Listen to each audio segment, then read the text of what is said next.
Hello good evening students. तो आज की क्लास हम स्टार्ट करते हैं टाइप्स ऑफ रिलेशन से। तो हेडिंग डाल लेते हैं types of relations. Types of relations.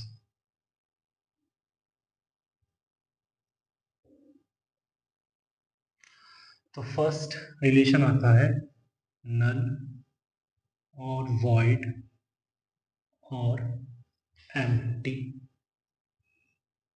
Relation.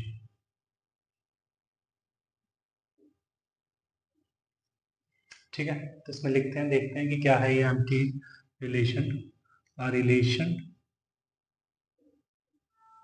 are on set A which is non-empty. Set A is non-empty. A relation R on set A is said to be empty relation if no element of A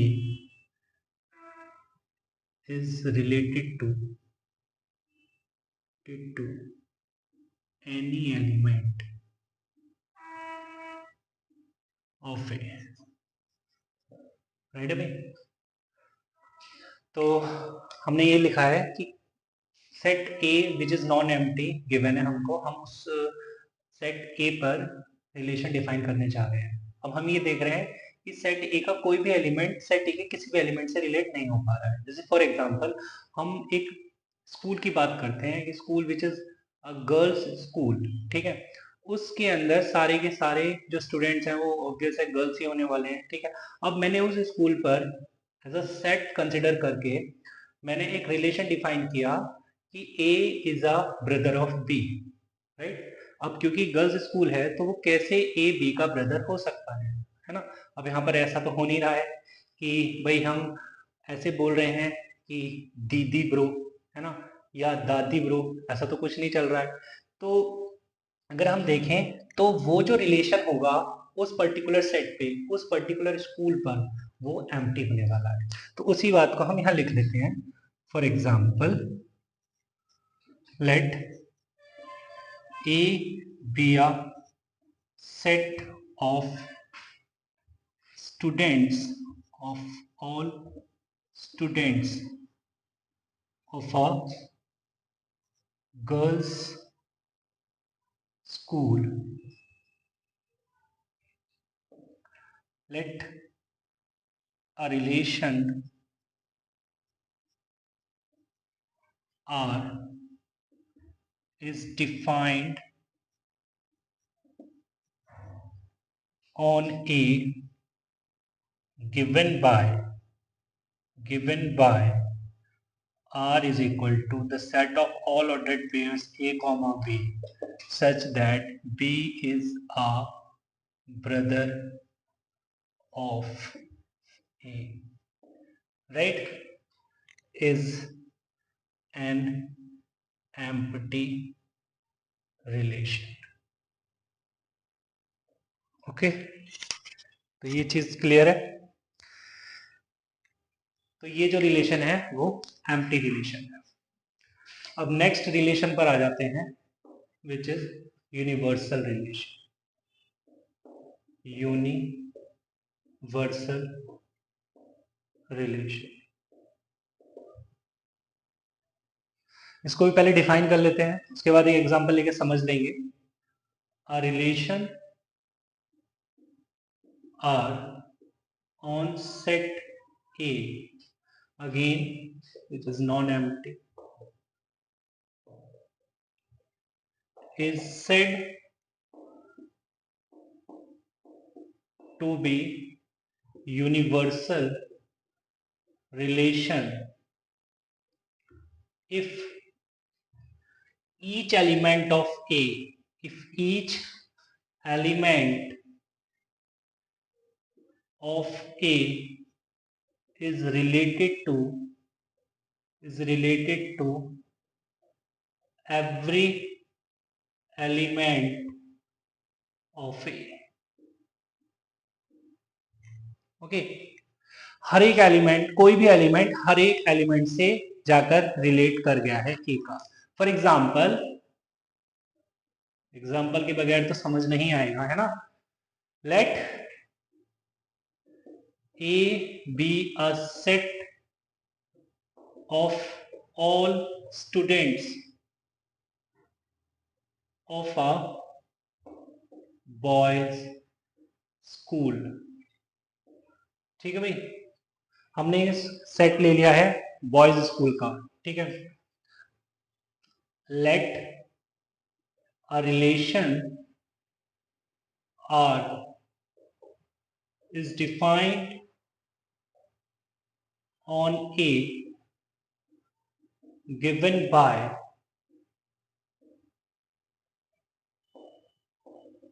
R is equal to the set of all ordered pairs A comma B such that A और B के बीच में कैसे relation है वो हम लिख रहे हैं।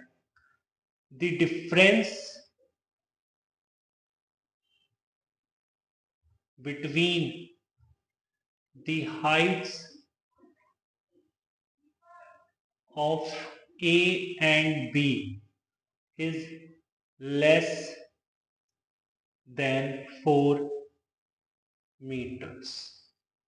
ओके, अब देखो, अगर नॉर्मल ह्यूमन बीइंग है ना, अगर नॉर्मल ह्यूमन बीइंग है तो ए और बी जो दो स्टूडेंट हैं, जो दो बॉयज स्टूडेंट हैं उस स्कूल के, उनकी हाइट का जो डिफरेंस होगा वो लेस देन 4 मीटर ही होगा, है ना। इतनी बात समझ आ रही है। तो फिर कोई भी दो स्टूडेंट्स उठाता हूं मैं, वो एक दूसरे से रिलेट कर ही जाएंगे, एक दूसरे से रिलेट कर जाएंगे, देन वो जो रिलेशन बनेगा वो यूनिवर्सल रिलेशन बनेगा। ओके फाइन, तो ये दो रिलेशन हम समझ चुके हैं, नल रिलेशन क्या है और यूनिवर्सल रिलेशन क्या है। ओके, नेक्स्ट रिलेशन पर बात करते हैं, विच इज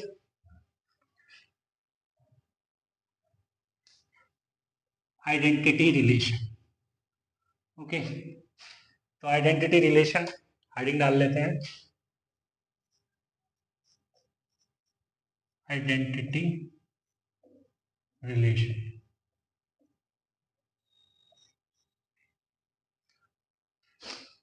तो इसको डिफाइन कर लेते हैं पहले, a relation R is said to be identity relation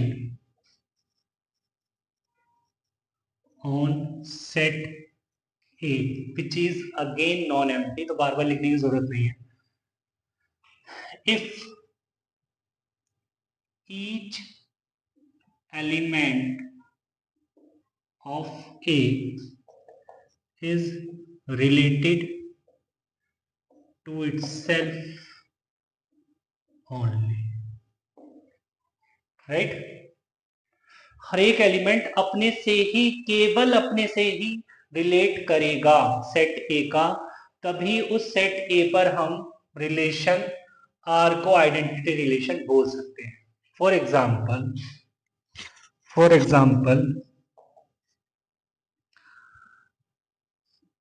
एक सेट ए दिया है मैंने, ए b C, right.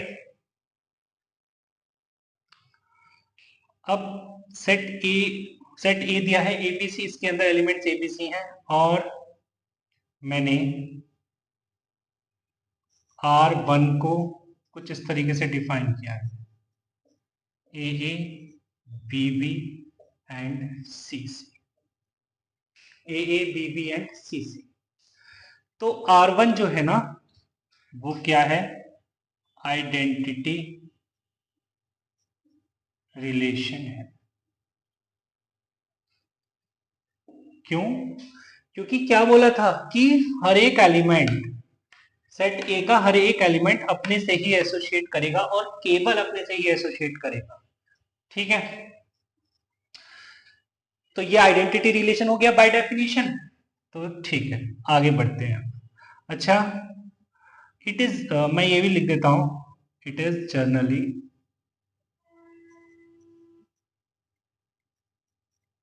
Denoted by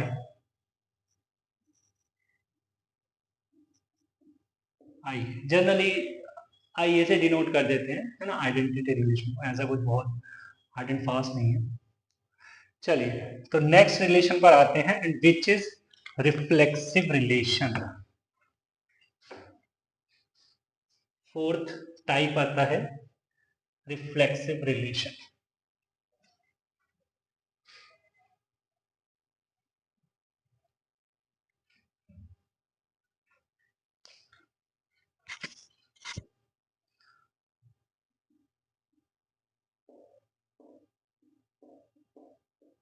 reflexive relation, तो इसको देखते हैं। A relation R is said to be reflexive if each element of A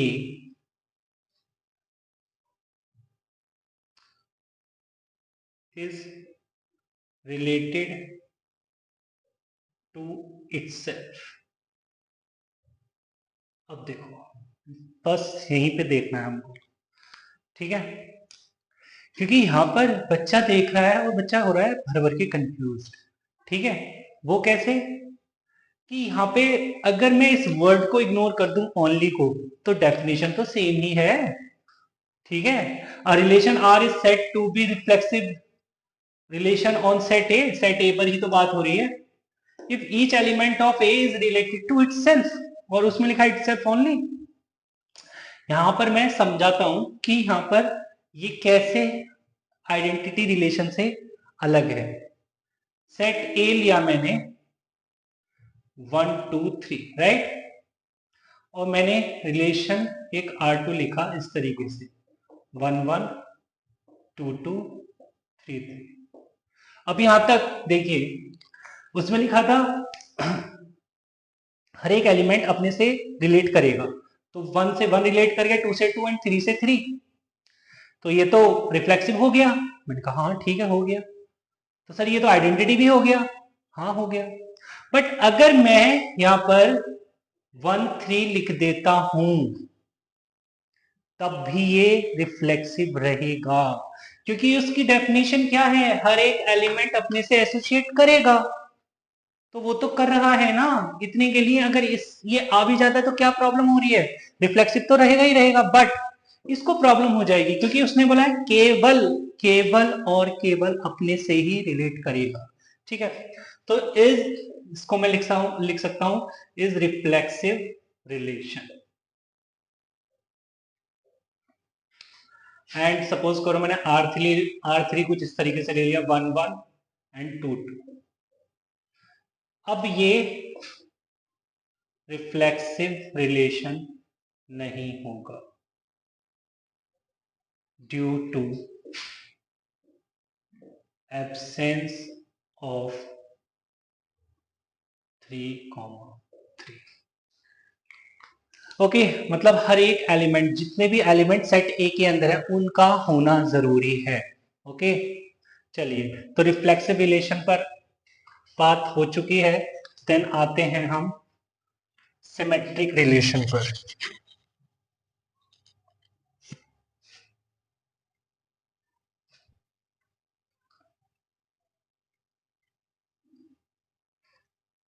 तो fifth one is symmetric relation.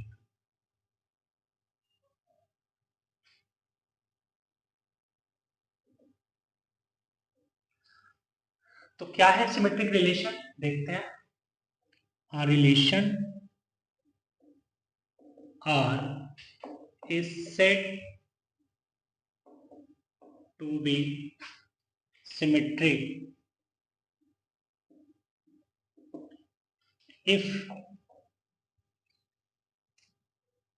A is related to B implies B is related to A। Okay, मतलब मैं ये कहना चाह रहा हूं कि अगर A, B रिलेशन आर के अंदर प्रेजेंट है तो फिर इसका मतलब है पी कॉमा ए भी रिलेशन आर के अंदर प्रेजेंट है अगर रिलेशन सिमेट्रिक है। ठीक है, फॉर एग्जाम्पल अभी समझ आएगा क्या लिख दिया है मैंने कि let A is equal to alpha beta, right. तो अगर मैं रिलेशन R4 को कुछ इस तरीके से लिखता हूं अल्फा कॉमा बीटा, तो बीटा कॉमा अल्फा भी प्रेजेंट होना चाहिए। ठीक है, बात को समझिए क्या बोल रहा हूं मैं। अगर मैंने लिखा है अल्फा कॉमा बीटा, ठीक है, और बीटा कॉमा अल्फा है, देन ये रिलेशन कैसा है, सिमेट्रिक है। ओके, अच्छा एक रिलेशन और मैं कंसीडर करता हूं R5। सपोज करो मैंने अल्फा कॉमा बीटा बोल दिया है, ठीक है। अब क्या ये रिलेशन सिमेट्रिक होगा, सिमेट्रिक नहीं होगा, क्योंकि अल्फा कॉमा बीटा है तो बीटा कॉमा अल्फा भी होना चाहिए था, राइट। तो दिस इज सिमेट्रिक, तो मैं यहां पे लिख देता हूं R4 is symmetric relation. Okay fine. Now next relation is transitive relation. Sixth relation हम हेडिंग डालेंगे ट्रांजिटिव रिलेशन के लिए।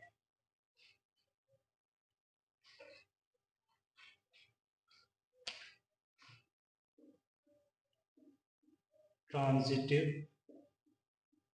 Relation,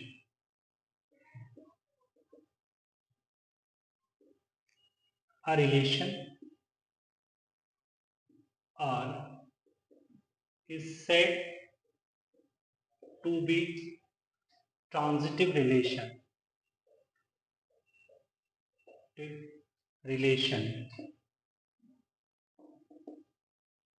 on set A which is non-empty if A is A comma B belongs to R and B comma C belongs to R implies A comma C belongs to R। Okay, क्या condition है इसकी कि भाई ये दो ordered pair मान लीजिए एक रिलेशन को बिलोंग कर रहे हैं, A comma B and B comma C. उसके बाद अगर ए कॉमा सी है ना, ए कॉमा बी और ये मैच करना चाहिए भाई बी कॉमा सी, ये बिलोंग कर रहे हैं, देन थर्ड ऑर्डर्ड पेयर ए कॉमा सी भी आर को बिलोंग करना चाहिए। अगर करता है देन वो जो रिलेशन होगा वो एक ट्रांजिटिव रिलेशन होगा। For example let A is equal to 1 2 3। अभी बिल्कुल बेसिक बेसिक एग्जांपल ले रहे हैं, ठीक है बेटा। ए इज इक्वल टू 1 2 3 और रिलेशन मैंने R6 कुछ इस तरीके से डिफाइन कर दिया 1 1 1 2 2 3 एंड। तो ये क्या ट्रांजिटिव रिलेशन बन रहा है? Yes it is a transitive relation, है ना। क्यों बन रहा है कि देखिए भाई, नहीं नहीं चेक करना चाहिए पहले हमको, इतनी जल्दी नहीं बोलेंगे। 1 2 2 3 आ रहा है, 1 2 2 3 आ रहा है, तो ये मैच कर गया, देन 1 3 प्रेजेंट है, यस 1 3 प्रेजेंट है। अब एक चीज और देख लेते हैं कि 1 1 है ना, 1 1 मैच कर रहा है तो 1 2 आना चाहिए, तो 1 2 ऑलरेडी है ना, तब ये ट्रांजिटिव है। और तो कोई कहीं दिक्कत नहीं है। देखिए 1 1 1 3, जैसे हम इसको और इसको मैच कराते हैं 1 3, तो 1 3 प्रेजेंट है, यस, तो इज अ ट्रांजिटिव रिलेशन। अब एक चीज और कि मैंने बोला R7 कुछ इस तरीके से 1 2 एंड 1 3, क्या ये ट्रांजिटिव रिलेशन है? क्या ये ट्रांजिटिव रिलेशन होगा? जरा थोड़ा सोचो। उसने क्या बोला है कि अगर दो ऑर्डर पे कुछ इस तरीके से आए, ए बी और बी सी, देन ए सी आना चाहिए। अब यहाँ पर देखिए 1 2, राइट, 1 2 एंड 1 3, मतलब कोई भी जैसे मैं इस पहले ऑर्डर पेयर को उठाता हूँ तो उसका सेकंड एलिमेंट किसी नेक्स्ट ऑर्डर पेयर का फर्स्ट एलिमेंट होना चाहिए। तो 2 से तो कोई ऑर्डर पेयर आ ही नहीं रहा है, ठीक है, तो कोई प्रॉब्लम नहीं है। अब मान लीजिए 1 3 की बात करें तो 3 से भी कोई ऑर्डर पेयर नहीं आ रहा है, ठीक है, तो क्या ये ट्रांजिटिव होगा? Yes, it is a transitive relation, is a transitive relation, कोई दिक्कत नहीं है, ठीक है, इज अ ट्रांजिटिव रिलेशन। चलिए, तो बात होगी ट्रांजिटिव रिलेशन की। अब ये जो 3 रिलेशंस मैंने किए तो 6 रिलेशन डिफाइन है, बट स्पेशली 3 लास्ट के जो 3 रिलेशंस है, रिफ्लेक्सिव, सिमेट्रिक एंड ट्रांजिटिव, ये इंपॉर्टेंट इसलिए हो जाते हैं क्योंकि इन तीनों रिलेशन पर एक नेक्स्ट रिलेशन डिफाइन होता है, and which is equivalence relation, ठीक है। तो देखिए, ये रिलेशन का टॉपिक है, ये जेई मेन के अंदर इस पे क्वेश्चन पूछे जाते हैं जनरली, और जेई मेन के अंदर अगर टॉपिक है most of the times relation, equivalence relation की ही बात होती है, ठीक है। तो अब ये इक्विवेलेंस रिलेशन क्या है? कुछ नहीं है। इक्विवेलेंस रिलेशन, कोई भी रिलेशन अगर रिफ्लेक्सिव, सिमेट्रिक और ट्रांजिटिव होगा ना, देन वो इक्विवेलेंस रिलेशन होगा, बस यही इसकी डेफिनेशन है। तो लिख लेते हैं, a relation is said to be equivalence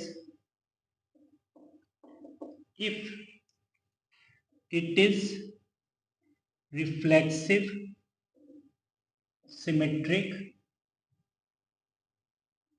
and transitive, okay. अगर ये रिलेशन रिफ्लेक्सिव होता है, सिमेट्रिक होता है और ट्रांजिटिव होता है, तब वो रिलेशन इक्विवेलेंस होता है। For example,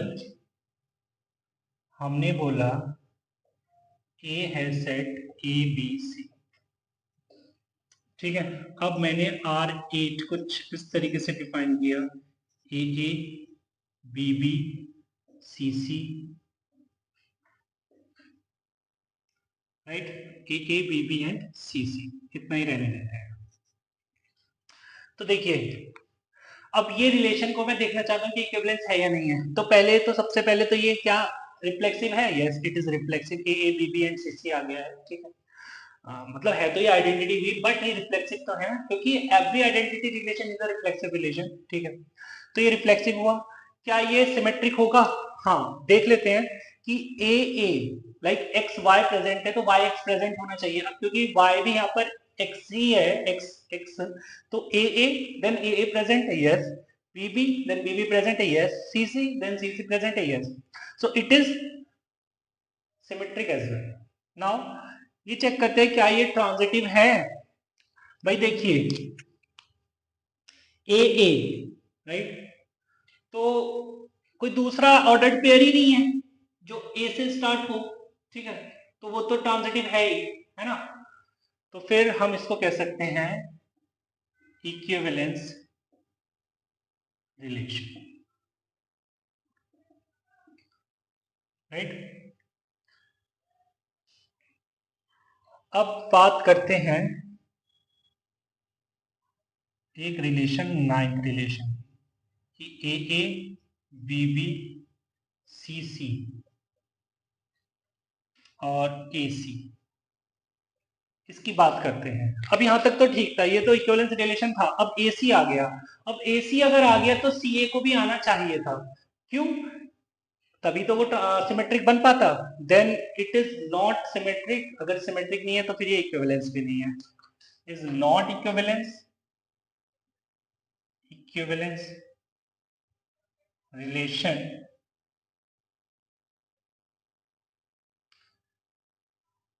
as it is not symmetric due to absence of AC, sorry AC तो है, CA नहीं, CA, राइट। सो इक्विवेलेंस रिलेशन की ये डेफिनेशन थी और एक बेसिक एग्जांपल कर लिया हमने, राइट। अब आते हैं कुछ क्वेश्चंस पर। अच्छा, एक चीज तो मैं जान गया है ना कि देखिए सेट ए के अंदर जितने एलिमेंट्स होंगे, है ना, उतने एलिमेंट्स मतलब रिफ्लेक्सिव होगा तभी इक्विवेलेंस होगा, राइट। और अगर मैं यहाँ पर AC के साथ CA डाल देता, देन ये भी क्या हो जाता, इक्विवेलेंस हो जाता।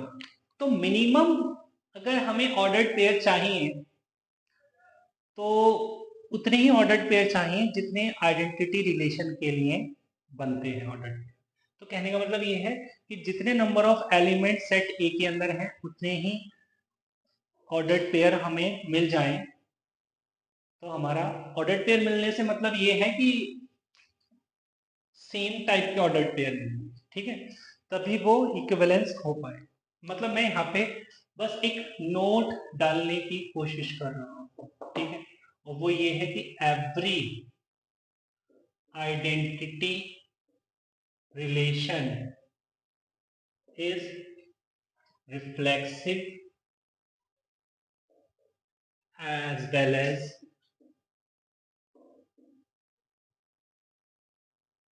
equivalence range.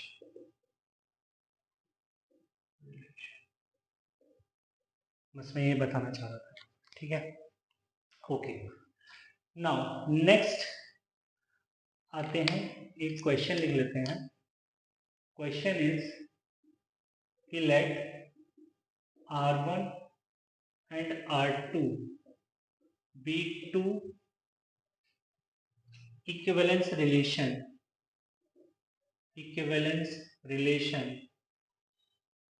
on set A, then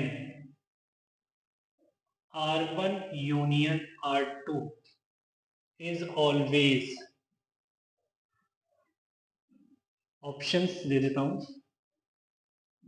first is reflexive and symmetric, second is reflexive and transitive, third is symmetric and transitive, and fourth is equivalence. Okay भाई, देखिए R1 और R2 दो इक्विवेलेंस रिलेशन है, ठीक, same set पर दो equivalence relation है R1 and R2। तो फिर हमें ये बताना है कि R1 यूनियन R2 हमेशा क्या होगा, ठीक है। तो इसको समझने के लिए हम एक एग्जाम्पल लेते हैं, ठीक है। इस क्वेश्चन को करने के लिए हम एग्जाम्पल लेते हैं।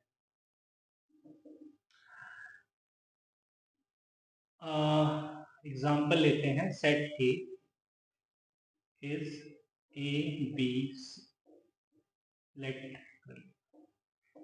ठीक है, ए बी सी। अब सेट ए बी सी मतलब सेट ए के अंदर एलिमेंट्स है ए बी सी।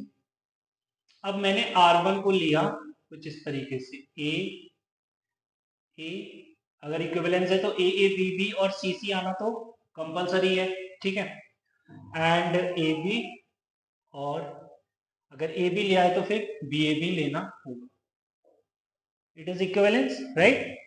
वही सिमेट्रिक भी हो गया है, ए बी लिया तो बी ए ले लिया, ठीक है, देन ए प्रेजेंट है, और R2 को ले लिया मैंने कुछ इस तरीके से, A B B C C and A C and C A. Again ये दूसरा इक्विवेलेंस रिलेशन ले लिया है मैंने, ओके। अब मैं जब R1 यूनियन R2 बनाता हूं, दोनों सेट्स का यूनियन ले लिया मैंने, फिर ये ए बी बी और सी सी तो आ ही जाएगा, साथ में आएगा A B B A and A C C A, right. अब देखिए, तो ये हुआ क्या नहीं ये देखना है मुझे, ठीक है। तो जैसे मैं यहाँ पे देख रहा हूं ए सी ए बी बी ए है, ए बी, जैसे यहाँ पे देखिए सी ए ए बी, इसको देखिए ए बी, ठीक है। तो क्यों, अगर ये इक्विवेलेंस रिलेशन होता देन ये बी सी प्रेजेंट होना चाहिए था, बट ये तो नहीं है, ठीक है। अब अगर ये बी सी प्रेजेंट नहीं है, ए तो है, बी सी प्रेजेंट नहीं है, तो फिर ये ट्रांजिटिव तो हुआ नहीं, है ना। तो ये रिफ्लेक्सिव है, हाँ रिफ्लेक्सिव है, और ये सिमेट्रिक भी है, ठीक है।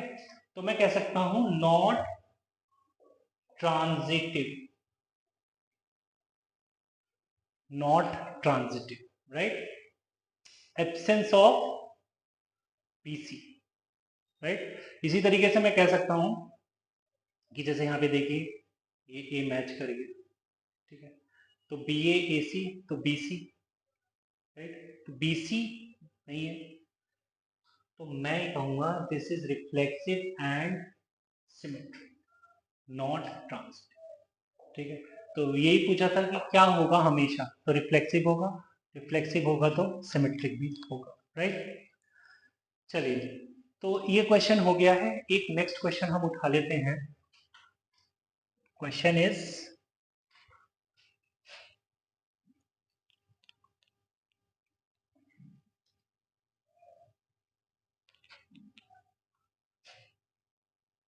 let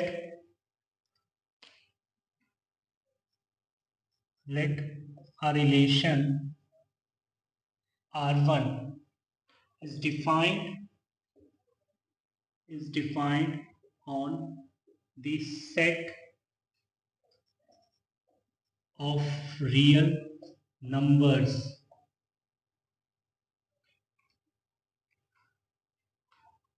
R such that A is related to B if and only if 2 plus AB is greater than 0 for all A comma B belongs to।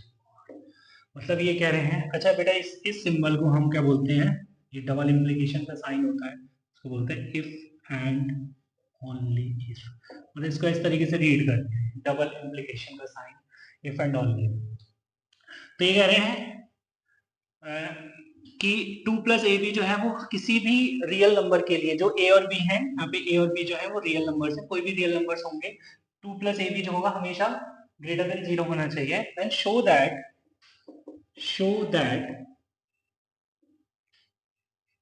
R1 is not an equivalence relation, okay.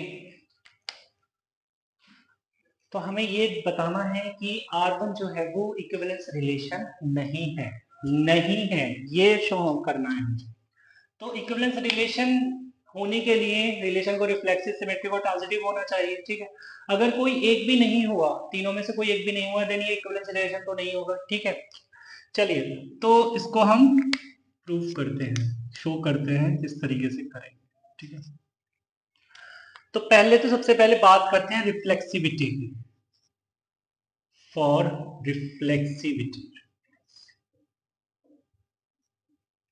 ठीक है।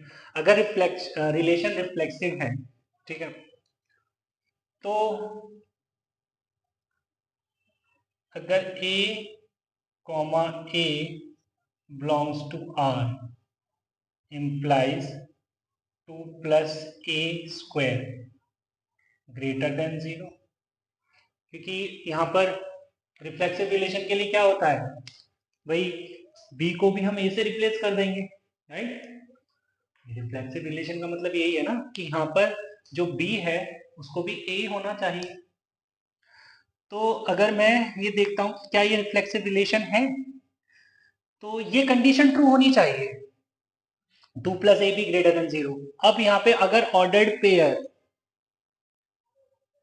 ए comma a relation के अंदर आ रहा है, अगर देखिए ordered pair ए comma b relation के अंदर आ रहा है, तब क्या हो रहा है, 2 plus a b greater than 0 हो रहा है। 2 plus a b greater than 0 कब हो रहा है, जब ए कॉमा बी रिलेशन के अंदर आ रहा है। अब ए कॉमा ए, अगर ए कॉमा ए रिलेशन के अंदर आ रहा है, देन 2 प्लस ए इंटू ए ग्रेटर देन 0 होना चाहिए, and which is true, which is true. 2 plus a square is always greater than 0 for all a belongs to R, है ना। So it is reflexive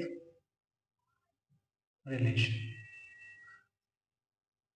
reflexive तो हो गया भाई, है ना। अब देखते हैं सिमेट्रिक है क्या।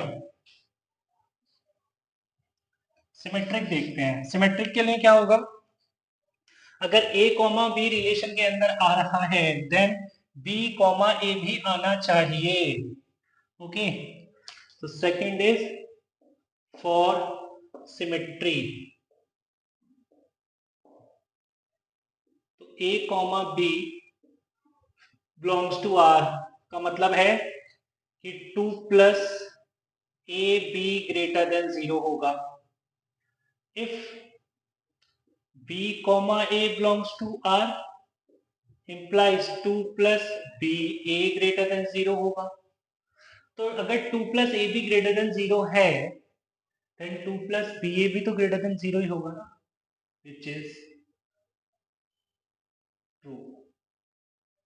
क्योंकि ये तो क्वेश्चन में गिवन था 2 plus a b greater than 0 होगा, तो वो तो है ही, तो 2 प्लस बी ए भी ग्रेटर देन 0 हो गया, तो which is true, hence it is symmetric relation.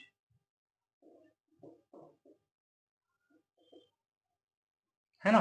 अब देखते हैं ट्रांजिटिविटी के लिए। ट्रांजिटिविटी,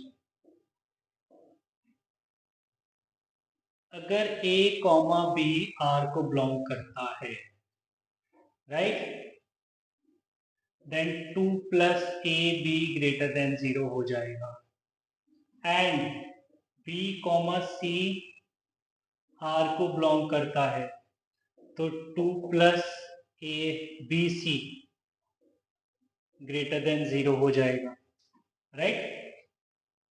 2 प्लस बी सी भी ग्रेटर देन 0 हो जाएगा। अब क्या इस तरीके से a कॉमा सी भी r को बिलोंग करेगा, then 2 plus a c greater than 0 हो जाएगा for all a b c belongs to r, which is not, क्या लिखना चाहिए, ट्रू। इसका एक काउंटर एग्जांपल हमें देखना पड़ेगा, ठीक है। देखिए भाई, काउंटर एग्जांपल के लिए हम ऐसा करते हैं, ए और बी को, ए बी सी को कोई अपनी तरफ से नंबर्स लेते हैं, ठीक है। देखिए बच्चे, A B B C, right, तो सी को अगर मैं -1 ले लेता हूं, ओके, और ए को मैं 5 लेता हूं, let a is equal to 5, b is equal to 2 and c is equal to -1, okay. तब देखते हैं कि ये बनेगा क्या, 2 प्लस 5 इंटू 2, ये तो ग्रेटर देन 0 आ रहा है, ये तो सही है बात, ठीक है। Second, 2 plus,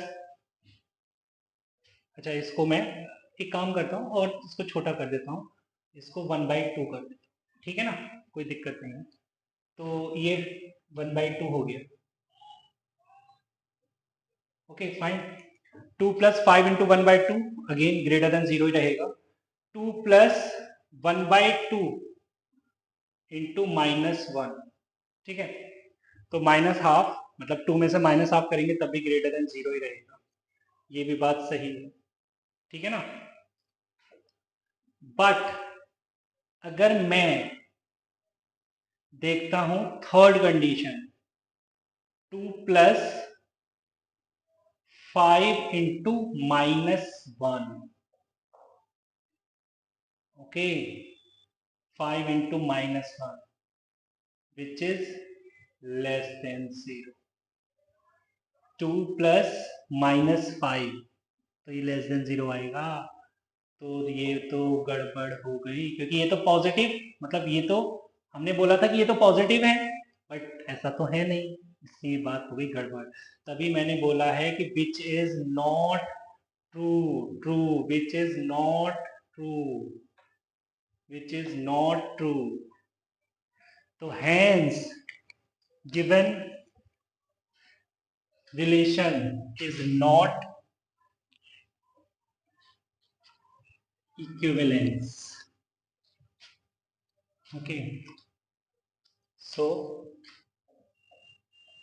given relation is not transitive, hence it is not equivalence.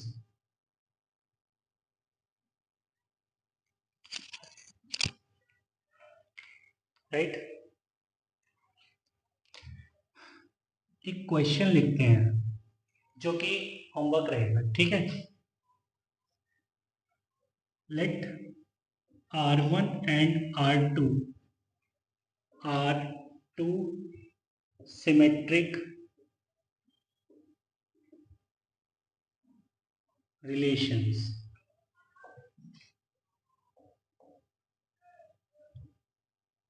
not disjoint, ठीक है, on set A, then R1 union R2 is dash, ठीक है। तो क्वेश्चन ये है कि R1 और R2 दो सिमेट्रिक रिलेशंस हैं, ठीक है, और वो मतलब हमेशा डिसजॉइंट नहीं है, मतलब वो डिसजॉइंट नहीं है, मतलब डिसजॉइंट है ही नहीं, ये कंडीशन है कि वो डिसजॉइंट नहीं है। सेम सेट पर, जैसे वो पिछले मतलब पीछे हमने एक क्वेश्चन किया था ना, वो इक्विवेलेंस को लेकर किया था, यहाँ पे सिमेट्रिक रिलेशन को लेकर कर रहा हूँ। यहाँ पे लिखा है कि डिसजॉइंट नहीं है, राइट। तो R1 यूनियन R2 क्या होगा, किस टाइप का रिलेशन बनेगा। सपोज करो ये तुमने जो भी इसका आंसर दे दिया है ना, इसका आंसर तुमने कुछ दे दिया, अगर मैं बोलता हूँ कि if R1 and R2, the next part is if R1 and R2 are disjoint sometimes, तो कभी कभी ऐसा भी हो गया, मतलब कि यहाँ पे मैंने जो कंडीशन लिखी है, मान लो ये लिखी ना होती तो तुम दोनों केस कंसिडर कर लेते ना। अगर ये डिसजॉइंट है कभी कभी, then R1 union R2 is dash, है ना। अब बताइए, दोनों के ही आंसर तुम्हें करने हैं, और इसके जब आंसर करो तुम तो उसके बाद आंसर करने के लिए कमेंट सेक्शन में जाना और बताना, ठीक है। और मिलते हैं फिर कल, तब तक के लिए बाय बाय, टेक केयर, पढ़ते रहो, बढ़ते रहो।